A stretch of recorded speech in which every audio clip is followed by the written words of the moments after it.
Como vota o eminente ministro Dias Toffoli. Boa tarde, senhor presidente. Cumprimentando Vossa Excelência, o eminente decano, ministro Gilmar Mendes, nossa decana, ministra Carmen Lúcia, os eminentes colegas, em especial na pessoa do relator, que trouxe um aprofundado e alentado voto, fundado na Constituição e na leitura de Sua Excelência na Constituição. Cumprimento o eminente Procurador-Geral da República, aos advogadas e advogados, especialmente o doutor Rodolfo, que veio à tribuna, os eminentes parlamentares aqui presentes, a imprensa, todos que nos acompanham, servidoras e servidores.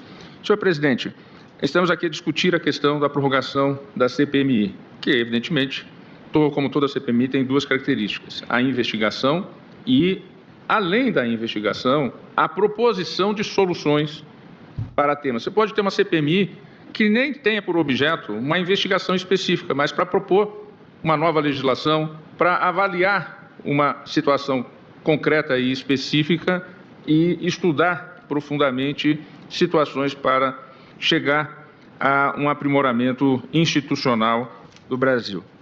Pois bem, gostaria de fazer alguns registros e, ao mesmo tempo, temos aqui no Supremo, como já foi dito a partir do primeiro voto divergente, investigações que estão sob relatoria exatamente do ministro André Mendonça, que correm em relação aos mesmos fatos, com a Polícia Federal, com o Ministério Público atuando e Sua Excelência supervisionando.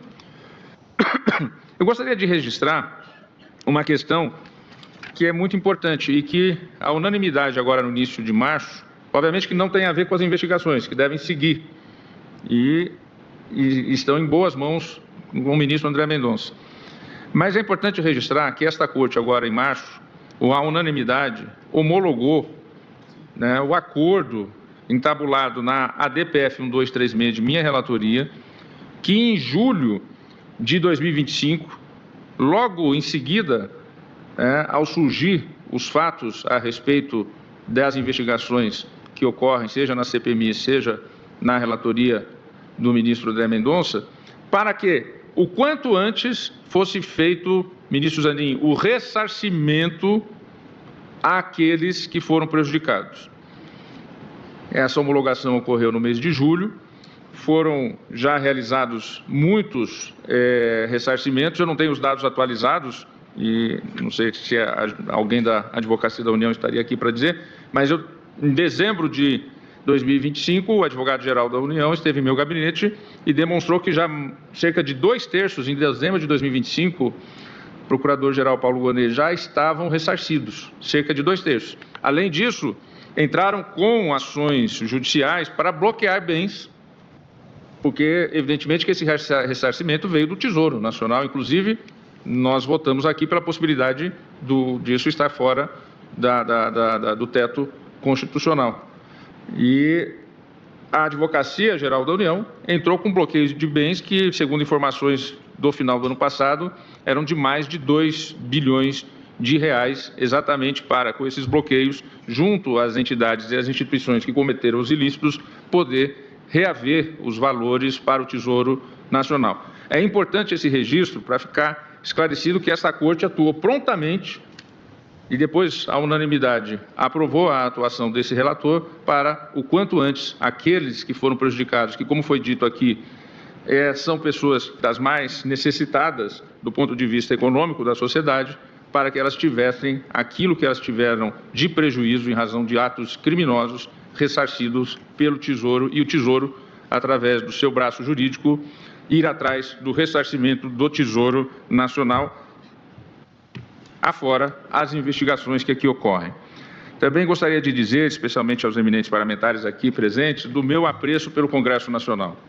Lá convivi diretamente de 1995 a 2000 e foi um dos locais que eu mais aprendi em toda a minha vida, ainda mais no momento de formação que eu tive. É um aprendizado muito grande conviver com a pluralidade, com a diversidade de ideias e com a construção da nação brasileira. Eu não tenho dúvidas que o parlamento é o locus principal da democracia, porque é lá que está a sociedade representada em sua proporcionalidade. E na sua proporcionalidade, ela faz os seus embates e ela chega a consensos ou a dissensos naquilo que diz respeito às proposições e aos projetos de construção da nação brasileira. E, por isso mesmo, e pela experiência de vivência no parlamento, eu tenho muito respeito com a atividade parlamentar, que é um sacerdócio. Vossas Excelências mesmo, que estão aqui presentes, também estão em breve em campanhas eleitorais. Eu sei muito bem como que é a dificuldade de obter voto, de conseguir o apoio popular e se eleger um parlamentar. É um verdadeiro sacerdócio que Vossas Excelências exercem no dia a dia para representar o povo brasileiro. Pois bem, e é exatamente por isso, senhor presidente, que eu sou minimalista nas intervenções, ministro André Mendonça, e historicamente Vossa Excelência sabe disso. Vossa Excelência ocupou o cargo de advogado-geral da União, ocupou o cargo de ministro da Justiça, ocupou cargos na Advocacia-Geral da União, na Controladoria-Geral da União, ao longo de vários governos que Vossa Excelência passou, e Vossa Excelência sabe que nesses 16 anos e meio que estou no Supremo Tribunal Federal, eu sempre tive uma postura minimalista de intervenção no parlamento. E eu penso que o fundamental aqui é aquilo que foi destacado pelo ministro Flávio Dino, é o artigo 2º da Constituição Federal, é a separação de poderes. É aquela questão que os antigos usavam uma palavra que talvez não seja tão agradável, são questões intestinas aos referidos poderes. Elas são questões que dizem respeito aos próprios poderes. E vejam que já houve presidentes do Congresso Nacional que devolveram medidas provisórias. Desde muito tempo atrás, não é, ministro Gilmar Mendes?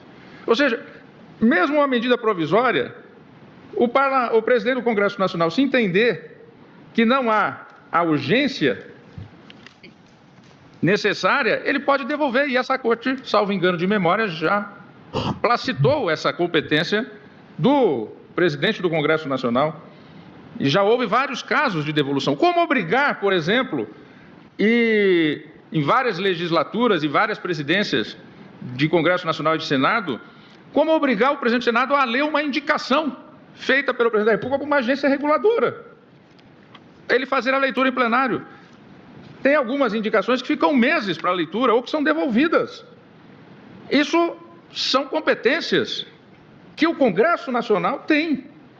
E como já foi dito aqui, a minoria de hoje é a maioria de amanhã. Veja que desde a Constituição de 1988, todos os espectros políticos passaram pela presidência da República. No parlamento também, as maiorias já foram ou de centro-direita, ou de centro-esquerda.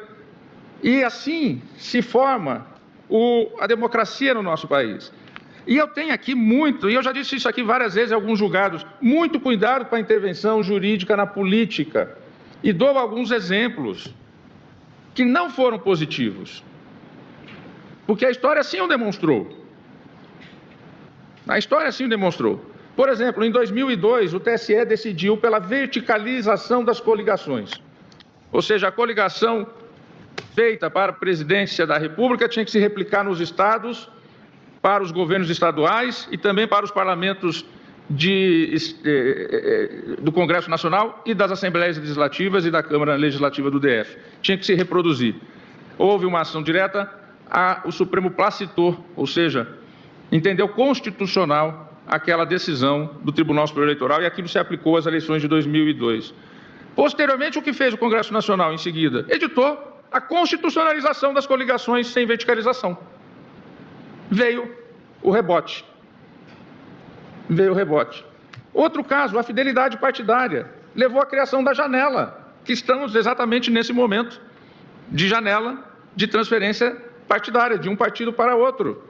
Poderia também citar o julgamento da cláusula de barreira ou de cláusula de desempenho, conforme a forma da proposição legislativa, da Lei 9.096, que foi declarada incompatível com a Constituição pelo Supremo, e isso levou ao Congresso Nacional a chegar a ter 26 partidos políticos. 26 partidos políticos com representação no Congresso Nacional. Eu estou falando de intervenções que o Supremo fez e que não foram, a meu ver, boas para o parlamento, para a política, e a política respondeu. Hoje nós estamos vivendo uma progressão exatamente na questão da cláusula de desempenho, para poder fazer exatamente um parlamento em que tenha mais condições de governabilidade em nosso país, com menos partidos políticos. E mesmo assim, surge a solução das frentes parlamentares. Então, são as formas que a política, ela tem a sua soberania. E o presidente do Congresso Nacional, o presidente da Câmara, e esse tribunal já decidiu que o presidente da Câmara não é obrigado a pautar processo de impeachment de presidente da República. Já várias vezes. Ele leva para plenário, mesmo havendo recurso, se quiser. Se não quiser, ele não leva para plenário. Isso é uma questão interna corporis, da competência dos respectivos presidentes das duas casas legislativas e do presidente do Congresso Nacional. Então, para mim, e dentro de uma coerência, com a devida vênia do voto extremamente bem fundamentado do ministro André Mendonça, acompanhado agora também pelo ministro Luiz Fux, mas eu poderia trazer aqui vários outros exemplos, mais fundado na leitura do 58, parágrafo 3º, na forma como o fez o ministro Flávio Dino, no tema 1120 da repercussão geral, também citado por Sua Excelência, mas fundamentadamente no artigo 2º, que é a separação de poderes. Como é que nós vamos fazer? Obrigar o Senado da República, o Congresso Nacional, a Câmara dos Deputados a deliberar algo? Amanhã, será que poderia haver, repetindo aqui o que já foi dito a partir da divergência aberta e também por outros colegas que acompanharam a divergência, como é que poderá haver uma obrigação, uma determinação normativa ou até por emenda constitucional que obrigue o Supremo a julgar esse ou aquele caso? Ou como já foi aventado no passado, ministro Flávio Dino, Vossa Excelência, que acompanhou bem a reforma do Judiciário, foi o primeiro secretário-geral do Conselho Nacional de Justiça na gestão do instituidor Nelson Jobim, nosso sempre ministro Nelson Jobim, como se colocar aqui, o Supremo tem que julgar cronologicamente as ações. Lembra que já surgiu esse debate? Inclusive projeto de lei. O Supremo Tribunal Federal deve julgar os processos de acordo com a ordem de protocolo. Isso é impossível. Poderíamos nós decidir aqui que o presidente do Senado, o presidente da Câmara, o presidente do Congresso Nacional tem que pautar as proposições legislativas de acordo com a cronologia da entrada? Essas questões, com a devida vênia dos parlamentares impetrantes, com a devida vênia do ministro André Mendonça, do ministro Luiz Fux e dos bem fundamentados argumentos trazidos por Suas Excelências, para mim são questões intestinas dos referidos poderes.